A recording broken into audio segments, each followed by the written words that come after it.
nằm cách trung tâm thành phố Hồ Chí Minh khoảng 50 km về phía đông nam. Rừng xác Cần Giờ là một khu dự trữ sinh quyển quan trọng không chỉ của Việt Nam, mà còn được UNESCO công nhận là khu dự trữ sinh quyển thế giới từ năm 2000. Đây là lá phổi xanh khổng lồ của thành phố, là điểm đến lý tưởng cho những ai yêu thích thiên nhiên, khám phá lịch sử và tìm kiếm những phút giây thư giãn giữa không gian xanh ngập tràn. Tổng quan về rừng xác Cần Giờ, rừng xác thuộc địa bàn huyện Cần Giờ, huyện duy nhất của thành phố Hồ Chí Minh giáp biển. Với diện tích lên đến hơn 75.000 ha, rừng xác là khu rừng ngập mặn lớn nhất miền Nam, gồm nhiều hệ sinh thái khác nhau như rừng ngập mặn, đầm lầy, sông rạch, bãi bùn và vùng ven biển. Tên gọi rừng xác bắt nguồn từ thời kháng chiến, khi nơi đây là căn cứ hoạt động của các chiến sĩ đặc công. Trong tiếng Việt, xác là một loại cây sống phổ biến ở vùng nước lợ, nước mặn, mọc dày đặc và có sức sống mãnh liệt, thể hiện đúng đặc điểm của khu rừng và tinh thần chiến đấu kiên cường của lực lượng quân đội thời ấy. Đặc điểm sinh thái và tài nguyên thiên nhiên rừng xác Cần Giờ là một trong những hệ sinh thái ngập mặn phát triển mạnh nhất khu vực Đông Nam Á.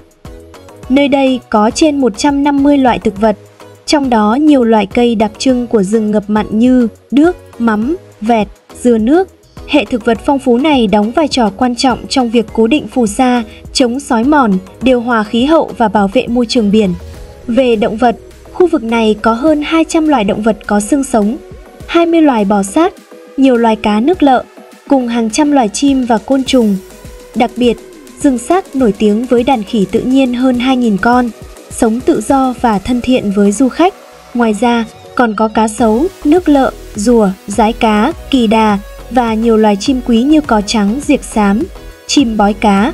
Vai trò môi trường và phòng chống thiên tai rừng xác được ví như lát chắn xanh của thành phố Hồ Chí Minh. Hệ sinh thái ngập mặn có khả năng hấp thụ khí CO2, điều tiết lượng nước, giảm ngập úng, làm sạch nước và không khí. Không chỉ thế, khu rừng còn có vai trò cực kỳ quan trọng trong phòng chống sạt lở, triều cường và nước biển, dâng những hiểm họa ngày càng rõ rệt do biến đổi khí hậu toàn cầu. Theo các nhà khoa học, mỗi hecta rừng ngập mặn có thể hấp thụ đến 1,5 đến 2 tấn CO2 mỗi năm và có khả năng hấp thu lượng khí độc hại gấp nhiều lần các loại rừng khác. Rừng xác vì thế là một trong những công cụ tự nhiên hữu hiệu giúp thành phố Hồ Chí Minh ứng phó với biến đổi khí hậu và nước biển dâng. Giá trị lịch sử căn cứ địa cách mạng. Ngoài giá trị sinh thái, rừng xác còn là một địa danh lịch sử đặc biệt gắn liền với lực lượng đặc công rừng xác, đơn vị anh hùng trực thuộc Bộ Tư lệnh Quân Giải phóng miền Nam. Trong kháng chiến chống Mỹ, nơi đây từng là căn cứ bí mật, là chiến hào xanh cho những trận đánh vang dội vào các mục tiêu quan trọng như cảng Nhà Bè, kho xăng, tàu chiến địch. Hiện nay, tại khu du lịch rừng xác Cần Giờ, du khách có thể tham quan khu di tích lịch sử căn cứ rừng xác, nơi tái hiện các lán trại, hầm trông, bếp hoàng cầm và nhiều hiện vật quý giá. Qua đó, khách tham quan có thể hình dung được phần nào đời sống khắc nghiệt nhưng đầy ý chí của những chiến sĩ đặc công giữa rừng ngập mặn, hiểm trở. Du lịch sinh thái rừng xác ngày nay.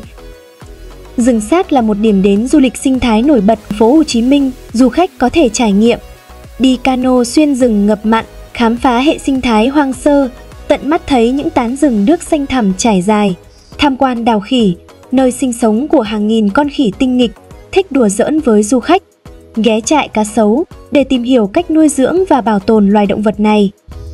Tham gia các hoạt động trải nghiệm như chèo xuồng, đi bộ xuyên rừng, câu cá, cắm trại, thưởng thức đặc sản Cần Giờ như tôm sú, cua biển, cá dứa, ốc len xào dừa, hàu nướng mỡ hành. Ngoài ra, bạn có thể kết hợp ghé thăm chợ hải sản Hàng Dương, bãi biển 30/4 hay khu du lịch Vàm Sát, nơi bảo tồn chim cò lớn nhất Cần Giờ. Định hướng phát triển bền vững trong những năm gần đây, chính quyền thành phố Hồ Chí Minh và huyện Cần Giờ đã có nhiều chính sách bảo tồn và phát triển rừng xác theo hướng bền vững.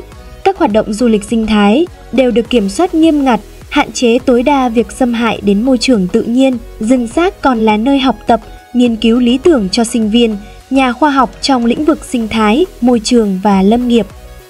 Đồng thời, đây cũng là một mô hình tiêu biểu cho phục hồi rừng ngập mặn sau chiến tranh, được nhiều tổ chức quốc tế đến học tập và chia sẻ kinh nghiệm. Rừng xác Cần Giờ không chỉ là một báu vật sinh thái, một di tích lịch sử hào hùng, mà còn là biểu tượng cho sự cân bằng giữa phát triển và bảo tồn. Trong nhịp sống đô thị hóa ngày càng mạnh mẽ, việc giữ gìn những mảng xanh quý giá như rừng xác là trách nhiệm không chỉ của riêng chính quyền mà còn của mỗi người dân, mỗi du khách khi đặt chân đến vùng đất đặc biệt này. Một chuyến tham quan rừng xác không chỉ giúp ta giải nhiệt tâm hồn, hòa mình vào thiên nhiên, mà còn nhắc nhớ chúng ta về quá khứ oanh liệt và tương lai bền vững mà chúng ta cần gìn giữ. Nếu bạn đang tìm kiếm một hành trình xanh sạch, gần gũi và giàu giá trị, thì rừng xác Cần Giờ chính là điểm đến không thể bỏ qua.